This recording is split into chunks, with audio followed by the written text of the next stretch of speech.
Class 10th का हम लोग मैथमेटिक्स में एनसीईआरटी का चैप्टर 1 स्टार्ट कर रहे हैं। बात समझ रहे हैं आप लोग? हम लोगों का फर्स्ट चैप्टर एनसीईआरटी का मैथमेटिक्स 10th का स्टार्ट कर रहे हैं। फर्स्ट चैप्टर का नाम है हम लोगों का वास्तविक संख्या। वास्तविक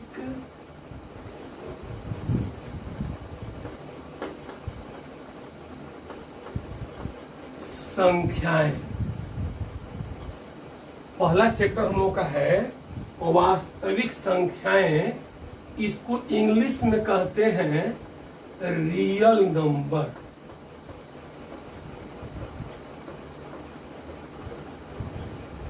पहला चैप्टर क्या है हम लोगों का? वास्तविक संख्याएं। और इसको इंग्लिश में कहते हैं रियल नंबर। अब सोचने वाली बात है कि रियल नंबर क्या है, वास्तविक संख्या क्या है। तो सबसे पहला चीज है संख्या क्या है। संख्या किसे कहते हैं? तो संख्या के बारे में जानिए कि ऐसा मान जिससे आप गिन सकते हैं, गणना कर सकते हैं, संख्या कहलाती है। जिससे आप क्या कर सकते हैं? गिन सकते हैं, गणना कर सकते हैं, उसी को क्या कहते हैं हम लोग? संख्या कहते हैं। अब यह संख्या दो प्रकार की होती है। यह संख्या जो है वास्तव में कितने प्रकार की होती है? दो प्रकार की होती है। देखिए मैं दिखा दे रहा हूं। संख्याएं जो होंगी वह कितने प्रकार की होंगी? तो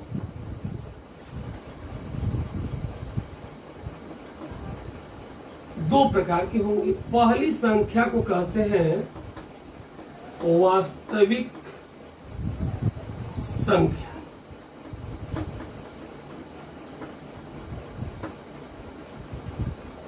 संख्या। अब इस पर इसको इंग्लिश में रियल नंबर कहेंगे।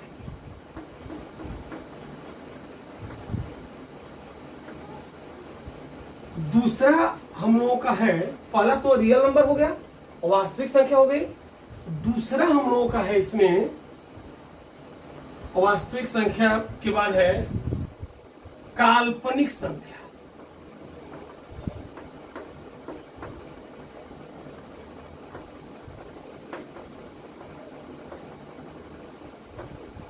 जिसको हम लोग इमेजिनरी नंबर कहते हैं।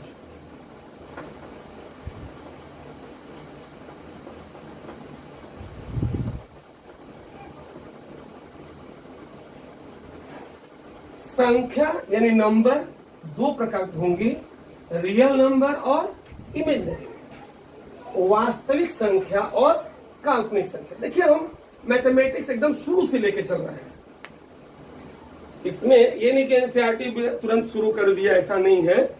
बिल्कुल मैं आपको स्टार्टिंग से लेके चल रहा हूं कि ताकि आपको कोई दिक्कत न हो। दिक्कत यदि हो तो मेरे व्हाट्सएप नंबर 9415195309 पर आप कमेंट करके पूछ सकते हैं। इस पर आप पूछ सकते हैं, कोई दिक्कत हो तो। हम लोग अब जानेंगे कि वास्तविक संख्या रियल नंबर किसे कहते हैं। तो रियल नंबर की परिभाषा होती है कि ऐसी संख्या जिसका वर्ग सदैव धनात्मक हो, वास्तविक संख्या कहलाती है। क्या बोलेंगे आप लोग? ऐसी संख्या जिसका वर्ग सदैव धनात्मक हो, वास्तविक संख्या कहलाती है। तो वास्तविक संख्या की परिभाषा क्या बोलेंगे आप लोग? कि ऐसी संख्या जिसका वर्ग सदैव धनात्मक हो, वास्तविक संख्या कहलाती है। एग्जाम्पल के रूप में आप देखिए, कोई भी संख्या आप लीजिए, -2 ले रहे हैं, इसका स्क्वायर करेंगे तो +4 हो जाएगा।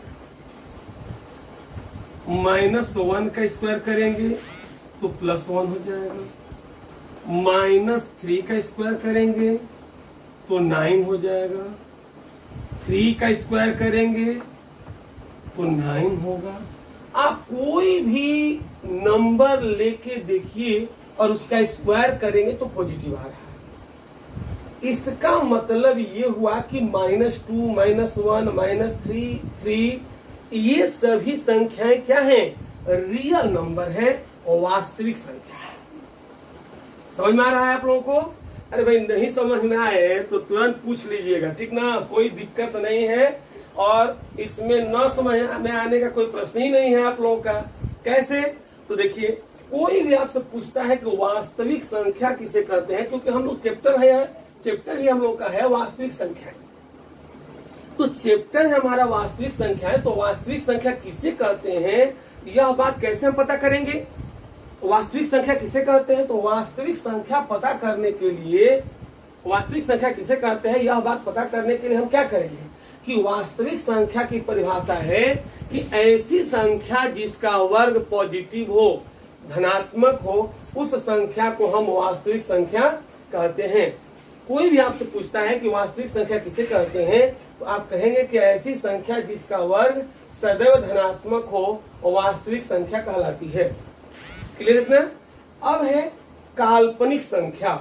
काल्पनिक संख्या किसे कहते हैं?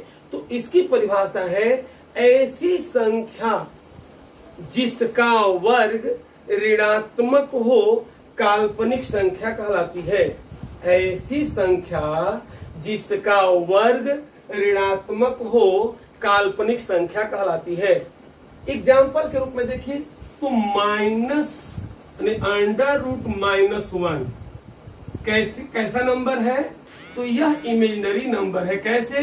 तो इसका स्क्वायर करके देखिए आप -1 हो जाएगा। आप कह रहे होंगे कि कैसे भाई -1 हो गया?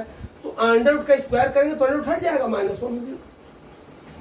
फिर अंडर रूट के अंदर -2 है, इसका स्क्वायर करेंगे तो फिर -2 हो जाएगा। आप कोई भी नंबर ले लीजिए, अंडर के अंदर माइनस नहीं होना चाहिए।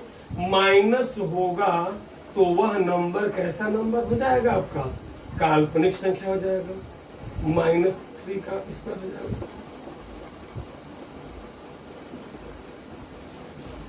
सुनिए, ध्यान दीजिएगा, परिभाषा क्या होगा? काल्पनिक संख्या की परिभाषा क्या होगी? तो ऐसी संख्या जिसका वर्ग ऋणात्मक हो, काल्पनिक संख्या कहलाती है। काल्पनिक संख्या की परिभाषा क्या बोलेंगे? ऐसी संख्या जिसका वर्ग ऋणात्मक हो, काल्पनिक संख्या कहलाती है। अब हम लोग जानेंगे काल्पनिक संख्या हो गया और वास्तविक संख्या हो गया। अब कुछ और नंबर जान लीजिए, जैसे है प्राकृतिक संख्या।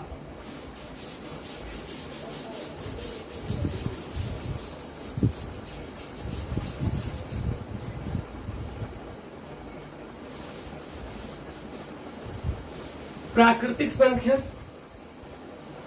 ऐसी संख्या जो गणना करने में प्रयोग होती है, प्राकृतिक संख्या कहलाती है। इसको n से प्रदर्शित करते हैं, प्राकृतिक संख्या।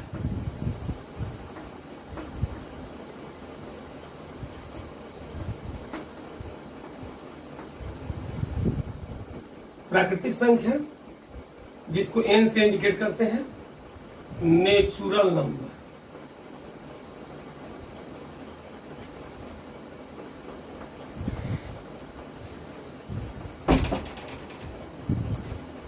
नेचुरल नंबर क्या है? Natural number n = 1 2 3 4 5 dot. इसके बाद आता है आपका पूर्ण संख्या।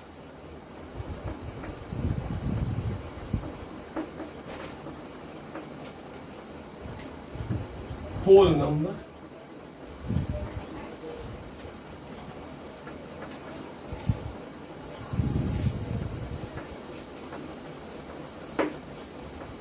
वही होल का स्पेलिंग सही है, होल नंबर। ध्यान दे दीजिएगा, स्पेलिंग थोड़ा सा इधर उधर हो सकता है, ध्यान देंगे आपको। अब इसको W से इंडिकेट करते हैं, पहला अक्षर W है। तो पूर्ण संख्या किसे कहते हैं? पूर्ण संख्या की परिभाषा है कि यदि प्राकृतिक संख्या में जीरो को इंक्लूड करते हैं। प्राकृतिक संख्या के समुच्चय में, समूह में यदि जीरो को इंक्लूड कर दे तो वह क्या हो जाएगा, होल नंबर हो जाएगा, पूर्ण संख्या होगा। जैसे 0, 1, 2, 3, 4, 5। पूर्ण संख्या किसे कहेंगे, यदि नेचुरल नंबर के साथ जीरो को इंक्लूड कर दें हम तो इसको क्या कहेंगे, पूर्ण संख्या कहेंगे। अब इसके बाद है पूर्णांक।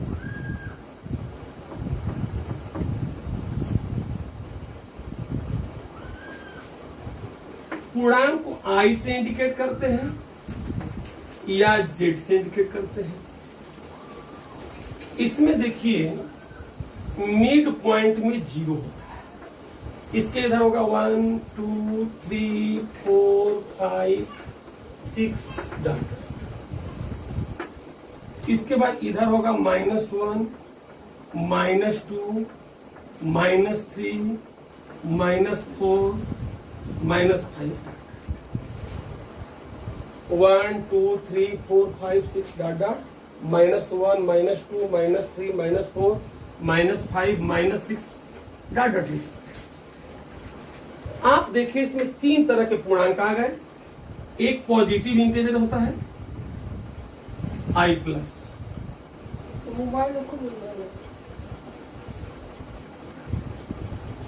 पॉजिटिव इंटीजर हो गया 1, 2, 3, 4, 5, 6।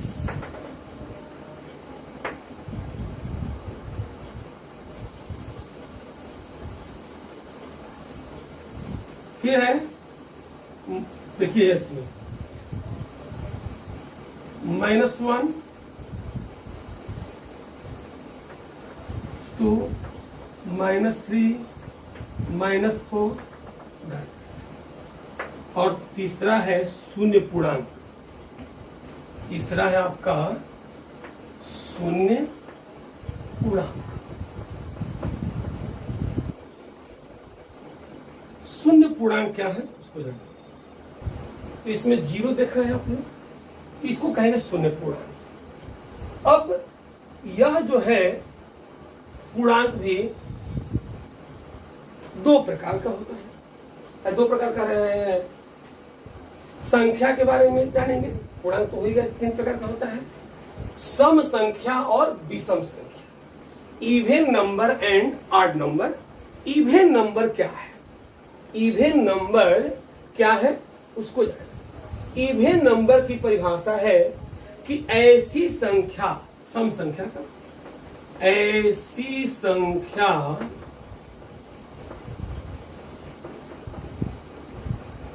जो दो से पूर्णतया विभाजित हो जाए सम संख्या कहलाती है। ऐसी संख्या जो दो से पूर्णतया विभाजित हो जाए सम संख्या कहलाती है। सम संख्या किसे कहेंगे, ऐसी संख्या जो दो से पूर्णतया विभाजित हो जाए सम संख्या कहलाती है। जैसे एग्जाम्पल के रूप में देखिए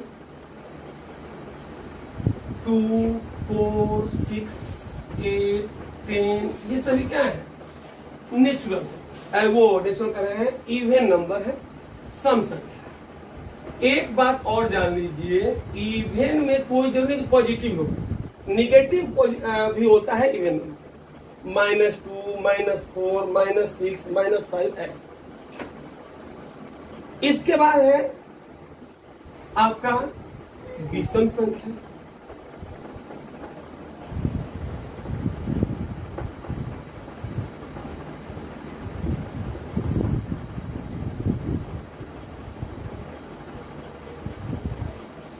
विषम संख्या क्या है, तो विषम संख्या की परिभाषा है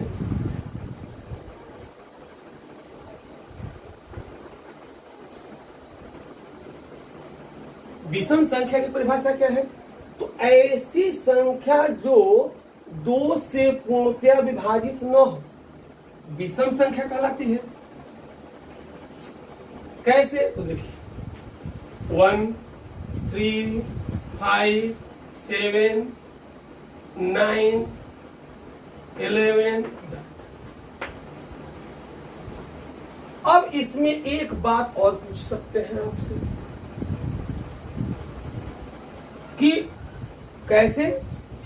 आप जानिए कि जीरो, कोई पूछ दे कि जीरो कैसा नंबर है। जीरो कैसा नंबर है, इवन है कि ऑड है, जीरो पॉजिटिव है कि निगेटिव है। यह बात आपसे पूछा जा सकता है कि जीरो कैसी संख्या है, धनात्मक संख्या है या ऋणात्मक संख्या है। तो आप क्या कहेंगे, नहीं धनात्मक कर रहे हैं, मिस्टेक हो गया थोड़ा सा, सॉरी। आप जीरो के बारे में कोई पूछ दे कि इवन है कि ऑड है, यानी सम संख्या है कि विषम संख्या है, आपका जवाब क्या होगा, आपका आंसर क्या होगा। तो देखिए मैं एक प्रॉपर्टी बता दे रहा हूं। कभी भी जानिए कि दो सम संख्याओं के बीच एक विषम संख्या आती है और दो विषम संख्याओं के बीच एक सम संख्या आती है। कभी भी देखिए दो सम संख्याएं कौन कौन, जैसे 2 4 ले लीजिए, इसके बीच की संख्या क्या है, 3। कैसा संख्या है यह, ऑड संख्या है, यानी कि विषम संख्या है। यहां भी 4 और 6 सम है, इसके बीच की संख्या क्या है, विषम है, यानी कि दो क्रमागत सम संख्याओं के बीच एक विषम संख्या आती है। और दो विषम संख्याओं के बीच, दो विषम संख्या, जैसे विषम में ले लीजिए 3 और 5, इसके बीच कैसा है, 4 सम संख्या है। कोई भी आप संख्या लीजिए, 1 और 3 कैसे संख्या है, तो ये बीच में सम संख्या है। अब इसके बाद है अभाज्य संख्या, नहीं अभाज्य संख्या करें, इसके पहले आप जाने कि जीरो कैसे हो गया, कि जीरो का हमारा प्रश्न क्या था कि जीरो कैसा नंबर है। तो देखिए 1 विषम है और -1 भी विषम है, तो इसके बीच का ये भी विषम हो गया और ये भी विषम है। तो आपका बीच का जो नंबर होगा वो सम संख्या होगा। सोचने वाली बात है कि यहां पर यह विषम है और यह भी विषम है, तो उसके बीच का जो जीरो होगा कैसा नंबर होगा, सम संख्या होगा। तो अब आपसे कोई पूछता है कि जीरो सम है कि विषम है, तो आप क्या कहेंगे कि जीरो एक सम संख्या है। जीरो क्या है, एक सम संख्या है। इसके बाद अभाज्य संख्या क्या है। अभाज्य संख्या का मतलब हो गया कि ऐसी संख्या जो अपने माने स्वयं और एक के अतिरिक्त किसी अन्य संख्या से विभाजित न हो। अभाज्य, इसको प्राइम नंबर कहते हैं इंग्लिश में, अभाज्य संख्या। सोच रहे होंगे कि इतना सब क्यों बता रहे हैं, तो हमको रियल नंबर पढ़ना है, तो ये सब हमको बेसिक कॉन्सेप्ट क्लियर होना चाहिए। मैं उस हिसाब से आपको पढ़ा रहा हूं, आपको बता रहा हूं कि आप कुछ नहीं जानते हैं तब भी जान जाएंगे सारा चीज बिल्कुल शुरू से। अभाज्य संख्या, तो अभाज्य संख्या की परिभाषा है कि ऐसी संख्या जिसका वर्ग नहीं, ऐसी संख्या जो स्वयं और एक के अतिरिक्त किसी अन्य संख्या से विभाजित न हो। तो अभाज्य संख्या में देखिए कौन कौन सी संख्या होगी। जैसे पहली संख्या हो जाएगी आपकी 2, 3, 5, 7, फिर 11, 13, 17 बढ़ते जाएंगे। बहुत ही इंपॉर्टेंट क्वेश्चन है, कहीं कंपटीशन देने जाएंगे आप हाई स्कूल के स्तर पर, तो वहां पूछता है एक चीज कि सबसे छोटी अभाज्य संख्या कौन है, विकल्प दिया रहता है। तो आप देख रहे हैं कि अभाज्य संख्या में सबसे पहले मैं क्या लिखा हूं, 2। तो सबसे छोटी अभाज्य संख्या 2 है। एक इसकी और क्वालिटी है, दूसरी क्वालिटी क्या है भाई, तो इसकी दूसरी क्वालिटी यह है, इस संख्या का दूसरी क्वालिटी यह है कि यह जो संख्या है हमारी, इसकी दूसरी क्वालिटी ये जानिए कि यह संख्या इवन भी है, सम संख्या है। तो हमारा प्रश्न कैसे बना देता है परीक्षा में कि सबसे छोटी नहीं, सम अभाज्य संख्या बताइए। सम अभाज्य संख्या, ऐसी संख्या जो सम भी हो और अभाज्य भी हो, वह कौन सी संख्या होगी? बहुत ही इंपॉर्टेंट बात है। ऐसी संख्या जो सम भी होगी और अभाज्य भी होगी। तो ये हो जाएगी 2। सबसे छोटी अभाज्य संख्या पूछा जाएगा तब भी 2। ये बहुत इंपॉर्टेंट चीज है। और विभाज्य का मतलब जानते हैं कि जो किसी न किसी संख्या से विभाजित हो जाए उसे क्या कहते हैं? विभाज्य संख्या कहते हैं। अब हम लोग जानेंगे इसमें, अब ये जो है एक्सटर्नल चीज हमने बताया था। क्यों? क्योंकि ये जानकारी रहेगा तभी इस चैप्टर के बारे में अच्छा से आपको समझ में आएगा। अब हम लोग चालू कर रहे हैं इस चैप्टर के बारे में। वास्तविक संख्या में सबसे पहला आपका है यूक्लिड डिवीजन एल्गोरिथम, यानी यूक्लिड विभाज्यता प्रमेय। यूक्लिड विभाज्यता प्रमेय।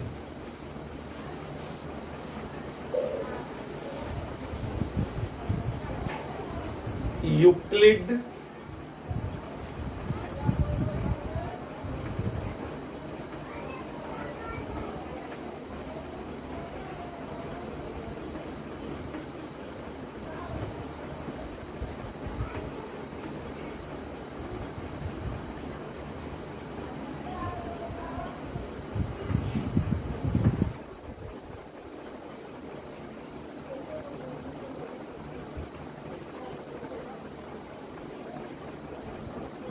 यूक्लिड विभाज्यता प्रमेय क्या है? देखिए, यूक्लिड विभाज्यता प्रमेय का आप लोग नाम नहीं जानते होंगे, लेकिन ये प्रमेय आप लोग बचपन में ही पढ़ चुके थे। ये बड़ा बेवकूफी जैसा आप बात कर रहे हैं भाई। ये 10 का चीज हम कैसे नीचे क्लास से पढ़ लिए थे? आप लोग 2 से ही भाग जानते हैं। देखिए, मैं आप लोगों को क्लास 2 में ले चल रहा हूं, कैसे सर जी आप लोगों को भाग सिखाते थे।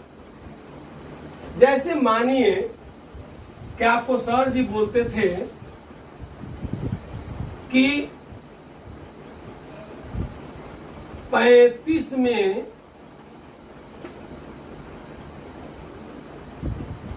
आप 3 से भाग दीजिए। 35 में आपको कहते थे सर जी कि 3 से भाग दीजिए। आप लोग क्या करते हैं? भाग आता है ना आप लोगों को। देखिए भाई कैसे बता रहे हैं। तो 3 का ऐसे पहाड़ा पढ़ेंगे, 3 एकम 3, यहां लिखेंगे 3, ये कट गया, ये उतरेगा आपका 5। फिर 3 एकम 3, ये क्या हो गया? 2 बचेगा ना। अब हमको जानना है इसमें 3 से भाग दिए हैं, कितना बढ़ गया है 35 में? 11 बार। और शेष कितना बचा है? 2। जिससे भाग देते हैं उसे क्या कहते हैं? भाजक।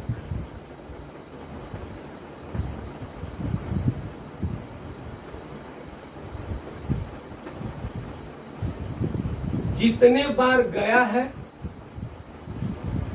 उसको कहते हैं भागफल।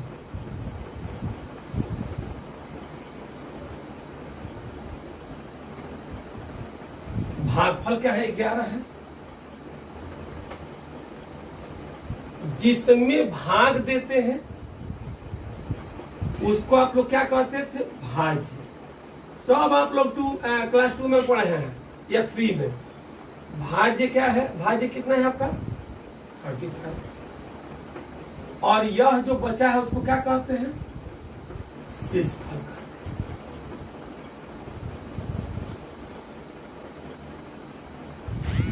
देखिए, एकदम आसानी से मैं बता रहा हूं, आपको क्लास 2 में लेके चला हूं।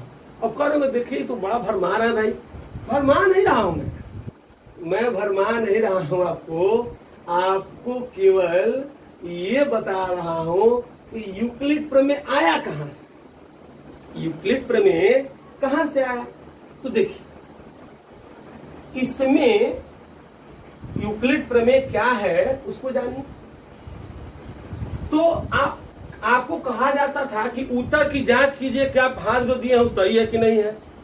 आप लोग क्या करते थे, फटाक से ने इसका इसमें गुणा करके और इसको जोड़ देते थे, और जोड़ने पर यदि 35 आ गया तो भाग सही है, नहीं तो गलत है। इन बात आप लोग कहते थे। क्या कहते थे भाई, आप लोग कहते थे कि इसका इसमें गुणा करते थे और इसको जोड़ते थे, जोड़ने पर यदि यह आ जाता था तो आप कहते थे कि यह भाग क्या है, सही है। इसी तरह से यहां से आपका निकल जाएगा यह कब सही होता था, ये वाला इसमें इसका गुणा करते थे, किसमें, इसका इसमें 3 गुणे 11। आप प्लस क्या करते थे, ये शेष जोड़ते थे तो मिलता क्या था आपका, यही संख्या मिलता। अब आप यहां पर देखिए यह 35 क्या है, यहां भाज्य,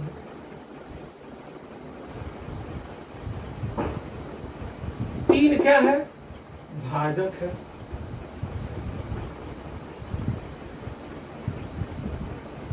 11 क्या है, तो भागफल है।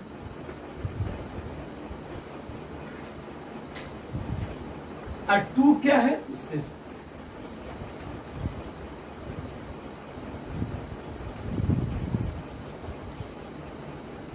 देखिए ध्यान दीजिएगा, ये भाज्य है, ये भाजक है, ये भागफल है और प्लस शेषफल है। तो आपसे कोई सूत्र पूछता है कि भाज्य बराबर क्या होगा, आप सिंपल बोलेंगे क्या कि भाजक गुणे भागफल प्लस शेषफल। भाज्य बराबर होगा भाजक गुणे भागफल और प्लस शेषफल। याद रहेगा आप लोगों को, भाज्य बराबर होगा भाजक गुणे भागफल और प्लस शेषफल। इसी तरह से आपको यूक्लिड प्रमेय में बता दे रहा हूं कि यदि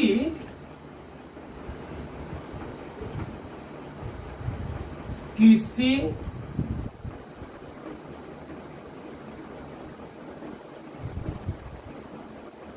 धनात्मक पूर्णांक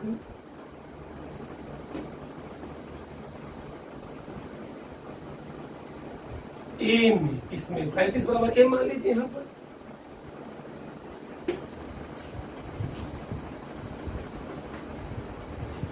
ए में बी से, बी मतलब यह 3 जो है बी मान लीजिए, बी से भाग देने पर, भाग देने पर भागफल, भागफल, भाग देने पर भागफल क्यू। भागफल को अंग्रेजी में कोसेंट कहते हैं। भागफल को, अब देखिए भागफल कोसेंट कहते हैं, भाग देने पर भागफल क्यू एवं आर शेष। शेष को अंग्रेजी में रिमाइंडर कहते हैं, पहला अक्षर आर से, आ शेषफल। ध्यान दीजिए, यदि किसी धनात्मक पूर्णांक ए में बी से भाग देने पर भागफल क्यू एवं आर शेषफल आता है और आर का मान, यहां पर आपका जो शेष बचा है इससे कम है ना, या तो यहां पर कट के 0 आ जाता है और नहीं तो इससे कम आएगा, ये आप लोग प्रतिबंध जानते हैं। और आर का मान जो होगा, आर का मान बी से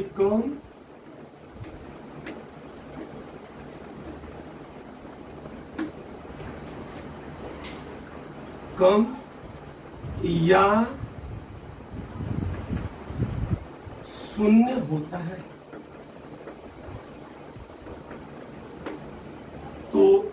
प्रमेय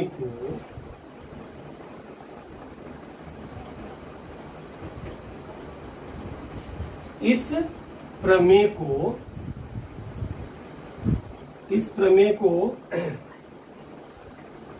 यूक्लिड विभाज्यता प्रमेय कहते हैं।